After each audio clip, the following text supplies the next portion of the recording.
As you know, I think I didn't know the president. I met him twice in my life up to that point. And I spoke first and said that his overwhelming preoccupation and what would define his presidency is whether he would be successful in preventing another Great Depression. Nothing would be possible without that. And as I was making this case, which seems self-evident to me, he interrupted me and said, I'm not going to be defined by what I prevented, merely by what I prevented. Of course, I understand that's essential, but we have to have an agenda that goes beyond that. I think in complicated problems where there's huge uncertainty, you can't be sure about the alternate outcomes. You need to have people comfortable with debate. Again, not paralyzing debate, not debate as an excuse not to decide, but debate as a way to get you to think through more carefully the hierarchy of choices you face and their relative benefits.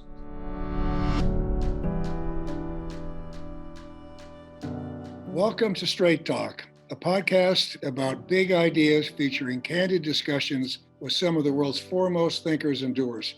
I'm Hank Paulson, chairman of the Paulson Institute, and today I'm speaking with Tim Geithner. Tim served as the 75th Secretary of the Treasury for the first term of President Barack Obama's administration. And between 2003 and 2009, he served as President and Chief Executive Officer of the Federal Reserve Bank of New York. He now serves as president of Warburg Princus, a global private equity firm.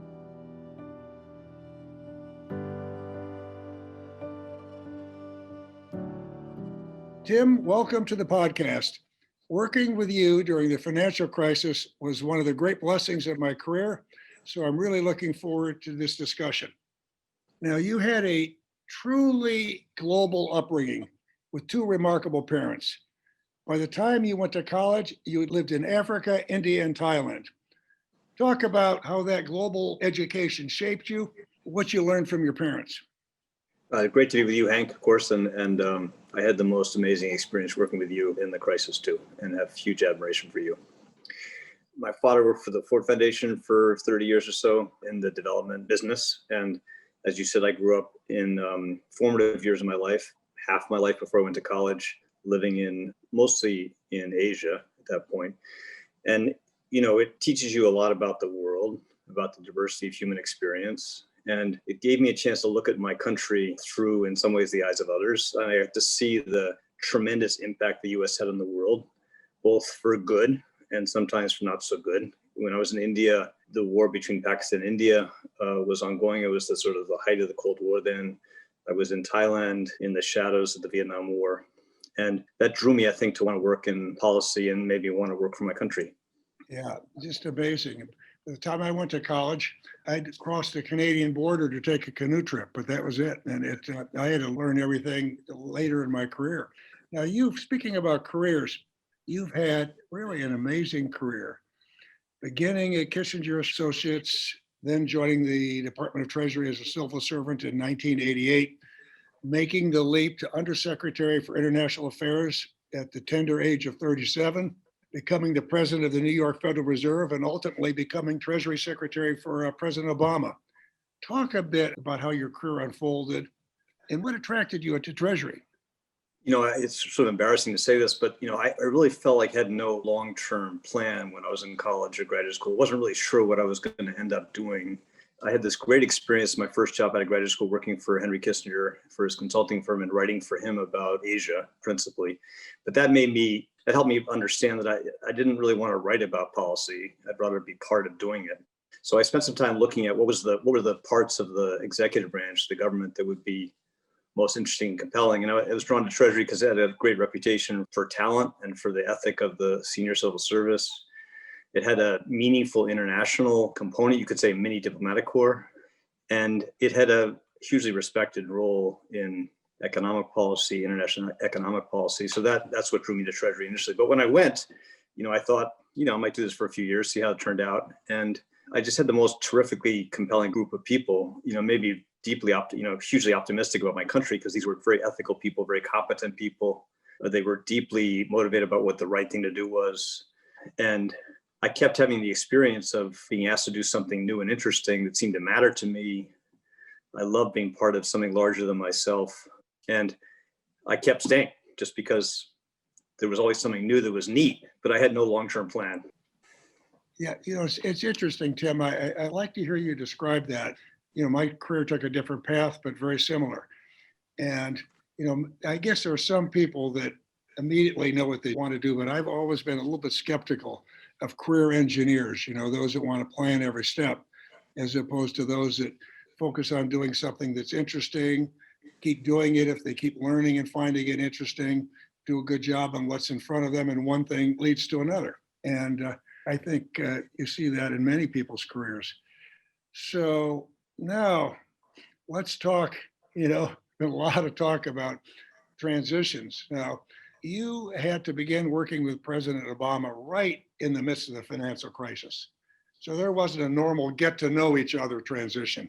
I had a year with President Bush before the financial crisis hit. But what was it like working with President Obama? Give us an anecdote that our listeners can relate to. I mean, I have tremendous admiration for him as a decision maker and a leader. And I'll give you two examples. The first conference call we had during the transition, which was with the Vice President-elect, the President-elect, Rahm Emanuel, the Chief of Staff, Larry Summers, and me, was a discussion about what the economic agenda of the new president would be. And as you know, I think I didn't know the president. I met him twice in my life up to that point. And I spoke first and said that his overwhelming preoccupation and what would define his presidency is whether he would be successful in preventing another Great Depression. And nothing would be possible without that. And as I was making this case, which seems self-evident to me, he interrupted me and said, I'm not going to be defined by what I prevented, merely by what I prevented. Of course, I understand that's essential, but we have to have an agenda that goes beyond that. That was interesting. I thought audacious in some ways.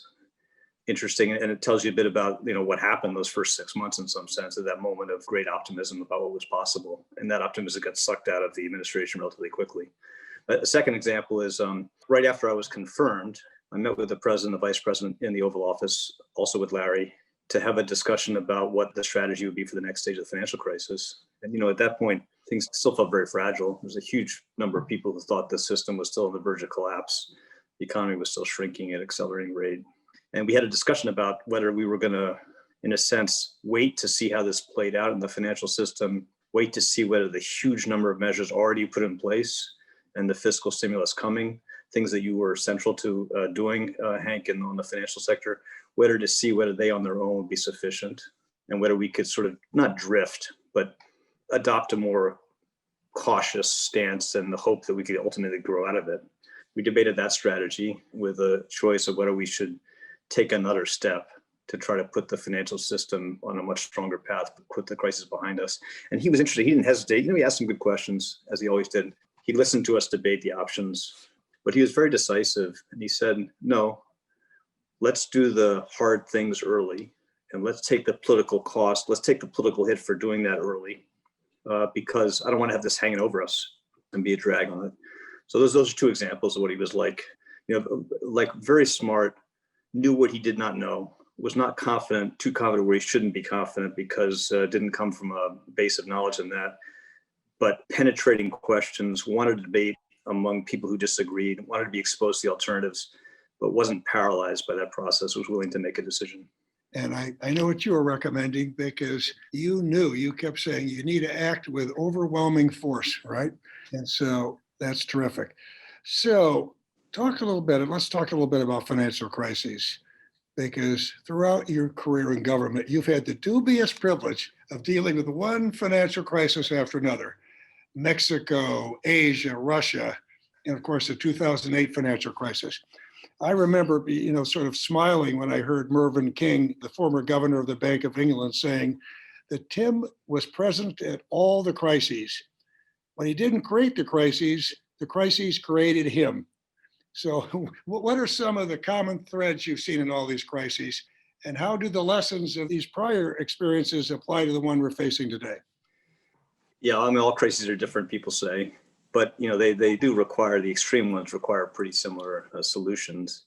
I mean, my experience was just repeated examples of people confronting a crisis and not really knowing what to do, what would work, having to feel it away and running against a huge number of political constraints that stood between what was sensible to do and what was possible to do.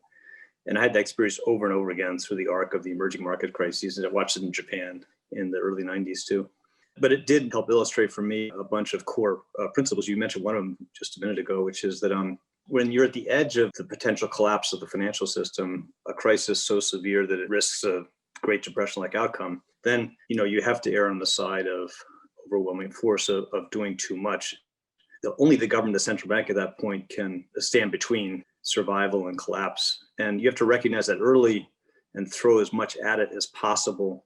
And if you do that, and I think we demonstrated that, you demonstrated that, and Ben Bernanke, we demonstrated that if you do that forcefully with some sensible design things, you can come out of it pretty quickly. We were growing again in 6 months from the bottom of the financial crisis. And you can demonstrate that the taxpayers can earn a reasonable return, not just in the economic benefits of preventing disaster, but in terms of getting repaid for the benefits they provided to the financial system. So I've seen a lot of examples of good strategy and bad strategy in the previous crisis. Of course, the US has seen nothing like this since the Great Depression.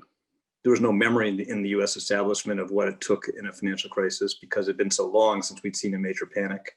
But I felt lucky in the sense of early scars of understanding how devastating these things can be, how costly it is to wait and dither and try to drift through things, how expensive it seems, both politically and economically, to do enough to save you from disaster, but that the returns can be very high to a more forceful, aggressive strategy early. Yeah, well said. Now, one of the things I've noticed in working with some very successful leaders, and you're one of them, is that they all have different strengths and weaknesses, different attributes, but they have one thing in common. They surround themselves with terrific people. They put together good teams. And you and I were both blessed to have some great people on our teams during the financial crisis. What qualities did you look for in the people you relied on in the heat of battle? Well, I learned a lot from watching you. And I'd worked for some really, I thought, were excellent models of decision-making in Bob Rubin and Larry Summers. And, what I try to do is to have people around that table where you make these hard choices who are trust each other, who are confident enough, secure enough that they can disagree. They can push back against you. They can try and talk you out of the dumb stuff, and who are willing to change their mind and who understand how much uncertainty there is in making choices among the hard problems. And so that's what I try to do, is just to create a group of people who are, obviously you needed talent and experience, but that's not really enough. You need people who are curious and skeptical, can change their mind, but still decide and still do things, and can debate things openly and be comfortable thinking through the hard things you can't really be certain about. So that was that. I think in complicated problems where there's huge uncertainty, you can't be sure about the alternate outcomes. You need to have people comfortable with debate. Again, not paralyzing debate, not debate as an excuse not to decide, but debate as a way to get you to think through more carefully the hierarchy of choices you face and their relative benefits. So what sorts of people did you want to avoid? Yes, you're leading the witness. I used to have a simple rule, which is no peacocks and no jerks. That was one rule. But let me just give you one other one, which is very important, which I know you admire too, which is that you need people who know what they're for, not just what they're against. There are people who are incredibly smart people who all they can do is just to point out the perils and the flaws and the uncertainty in any choice, and that's valuable to have, but that's not enough. You need people to be able to choose. I felt, I always said, I loved your term peacocks. I use showboats, but you want to avoid those. And the other thing is you want to avoid anybody who's getting ready to run for election because for political office, because let me tell you, they're going to have to do some unpopular things. And you and I both saw the problems with that. So now let's talk about some of the more recent things. You founded and secured the endowment for the program on financial stability at the Yale School of Management. You lecture, you serve as a chair. Talk a bit about your work there. What's your mission, and are you pleased with the progress so far? This was initially conceived as, in my mind at least, as like a war college for decision-making in financial crises, where we would bring people from central banks and finance ministries around the world to talk through how you decide what to do. and it's grown into what is going to be an open, expert-curated online platform that provides a sort of a comprehensive set of cases on all the types of interventions that governments do in financial crises, both in the crisis of 0809 and, of course, in this crisis. And the purpose of that is to, what stands between what you need to do in a crisis and what people actually do. Because the record of governments in financial crises is really just terrible, just a graveyard of mistakes, catastrophic mistakes. And some of it is just the politics are terrible. And, people view any intervention that's effective as a rescue, unjust rescue of the venal. But part of it is just frankly a lack of knowledge, a lack of memory. There's the terrible crisis happens to individual countries rarely, although it happens across the world on a appallingly frequent basis. So you need to find a way to build a body of knowledge that's more accessible to people to solve the engineering problems of financial crisis. They're not rocket science kind of problems. They're problems amenable to practical solution, but you need knowledge about how to do them. And so we wanted to make sure that our successors didn't go through what we went through, which is to have to figure out a way to make up and design from scratch a bunch of programs that we had no experience in doing. And so I think this is a very powerful, very valuable public good resource for the practitioners who face future financial crises and for the academic community in helping sort through, what can work, what might not work, what's more effective, what's less effective. And you're getting great take-up from people around the world. So it's attracting the right people. So, Tim, I'm going to turn to another type of crisis, because in addition to your work on financial crises, you must like crises, because you now work on the global migration crisis as co-chair of the International Rescue Committee. Describe the International Rescue Committee for our listeners. The IRC was formed in the shadows of World War II. Albert Einstein was one of the initial founders. It was an early and one of the most active resettlement agencies for refugees from war-torn Europe. And today it's one of the largest refugee resettlement agencies in the world and one of the largest humanitarian relief organizations in the world. As you know, the world's come a long way in reduction of poverty, but the level of people displaced by famine, by climate change, by war, by deprivation is stunningly high today, still growing, way outstripping the response of governments and the humanitarian community. What this organization does is try to help people transition from crisis to some more durable way they can earn back the dignity of living in a place they can call their own. Yeah, I remember one of my former bosses, John Whitehead, had been a chair or co-chair of the organization, and he would go spend a week or two there every year, and just heart-rending stories and photographs. It seems like every time we listen to a news report, there's another, really heart-rending story of human suffering. And it's, in some ways, seems like such a hopeless problem. What is it going to take to make progress here and alleviate this crisis? Well, I think you have to appeal to the, how should you say it, not just the moral imperative in helping humankind, but try to appeal to the practical, the economic, the strategic imperative that all countries have in the welfare of others. The pandemic's a good example, the climate change is another example where, there's just problems humanity faces that can't be solved by individual countries. And you can't expect the poorest countries of the world to be able to solve on their own. So I don't know what the right mix of imperatives are. In some ways, the moral imperative should be enough. But I think you can make the practical benefits to the United States, for example, of being, as we are today, we're a very substantial provider of resources. And I believe we're going to be able to restore the US to what had been throughout much of our history in the post-war era and before, a major refuge for the refugees of the world. So, Tim, I'm now going to turn to China, because you and I spend a lot of time talking about China. You've spent a lot of time in China. You ran the strategic and economic dialogue with China when you were Treasury Secretary. Today, as we both know, and I think most people know, this is a particularly fraught relationship. We both agree that how the US deals with China is going to shape the geopolitical landscape for the foreseeable future. So what are we getting wrong here, and what should we do differently? I'm a little less worried about China's strengths and even China's ambitions than I am about our own challenges, both economic and political. And I think if we can find a way to restore some capacity to govern and improve the confidence of Americans in the fairness and viability of our system and our economy, then I think we'll be in a better position to manage the challenges of this messy world we live in, even those that come from China. But China is a much more powerful country, and it's got ambitions and aspirations. It's still feeling its way through, still shaping. And the reality of China's strength means that we're going to have to find a way to a balance of power, a balance of interests, a balance of obligations that acknowledge that dramatic change in relative power. It's unrealistic for Americans to expect us to go back to a world of, let's say, the early 80s or the early 90s, just not plausible, not realistic. And I think we also have to recognize there are just, deep limits to what the US can, even the most well-designed US policy incentives leverage can produce in terms of change in China as a whole. I'm very worried about this, I know as you are, but I don't think we're past the point of no return.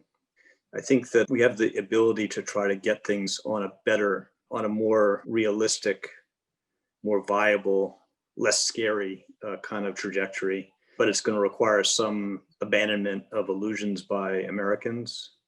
And it's going to frankly require some change by China too, because China's managed to outline a set of ambitions and interests in the world that are threatening to the balance of stability. And it's done that without really defining what it really wants, what it wants to achieve. So I think China's going to have to obviously make some adjustments to it in this process. But I don't think we're past the point of no return. And we have a lot of common interests at stake. And I think we have to find a way to figure out how to expand those common interests so we have a better way of dealing with the tensions that we're going to face inevitably. Yeah, I agree. It's right to be cautiously optimistic and be pragmatic. And I really believe we need to define where we're going to compete, where we're going to cooperate, and when there are irresolvable differences, how we're going to manage them. And it's as simple as that. But politics sure complicate that both here and there. So, and I think you started to answer this in my last question, but given all the problems at home and abroad right now, if you were the new Treasury Secretary for the incoming President Biden, you would have a daunting agenda. So what would be your biggest focus? Well, I think you still have to get through the pandemic. I mean, you can sort of see how this ends at some point, but the end is still a ways off and still uncertain in timing. And there'll be a lot of damage between now and then unless you do another round of very forceful efforts to give people a bridge through this. And so I think that's very important. But of course, that's not going to be enough. If we do that well, and we have a vaccine that's effective, widely distributed, available, then we'll come out of this, I'm very confident, pretty resilient, and we'll heal the scars relatively quickly. But we'll still be left with a huge number of other challenges. We're still living in a country today where the quality of education you have, the quality of healthcare you get or can afford, overwhelmingly depends on how rich your parents are. It depends on the color of your skin. And, we need to have a much more ambitious program of renewal that helps repair the huge loss of trust and faith in the fairness and strength of our system. And that's going to require a sustained program of reforms. None of that's possible, of course, without restoring the capacity to govern, the willingness to compromise across people of different views. And I think these are primarily political challenges. They're not economic challenges. There's things we can afford as a country. There are lots of ideas out there that we know would be very, very powerful and would work. It's not a problem of ideas or about resources. It's a problem of politics. Yeah. I remember explaining to someone after I got to Washington that there was very little low-hanging fruit. Some of the things where the economic answers were pretty simple were very politically challenging, and others, the economic issues were complex and the politics was complex. But we've both seen that there's nothing more frustrating than knowing there's something right to be done and facing political constraints. And so I do think, I just really want to emphasize what you said. I think the key to so much is getting some of the dysfunction in our government behind us. And that really is going to take really strong leadership. Now, I want to now turn to some of the young people who are getting ready to go out into the world, find a job, in the pandemic. Now, there's a terrific section in your book, Stress Test, which I think is really quite a remarkable book because it combines so many things. But when you talk about your early life and career, I recommend that everyone read that. But for those that haven't read it yet, let me close by asking you to reflect a bit about lessons from your career and how they might inform the advice you'd give to young people who are looking to start a career today. Yeah. Again, I didn't really feel like I had a great initial plan. So I tried to just focus on, did I respect and trust the people I was working with? Was I learning something? And did I feel like I was doing something meaningful? Was it challenging? And did I have the chance to make a contribution? And I felt if I had a good mix of those things, then I would see where that took me. And I think if you don't have those things or the right mix of those things, it doesn't matter how good your plan is. And I think you got to focus on what matters to you, what gives you meaning, not so much on what the expectations are of society or your peers. So I don't have great wisdom on this. You have to feel your way through it. I was always impressed with people, and in some ways envious of people who knew what they wanted to do from the beginning and had chosen a cause or profession. I always felt I was without a profession, wasn't sure where this was going to take me. So given that, I try to do it seemed a more and more simple thing, which is just to find things that I thought were meaningful, that I would learn from, and with people that I respected and trusted. Jim, that's a great note to end with, and thank you very much for being with us today. Great to talk to you, Hank. Very grateful. Thank you.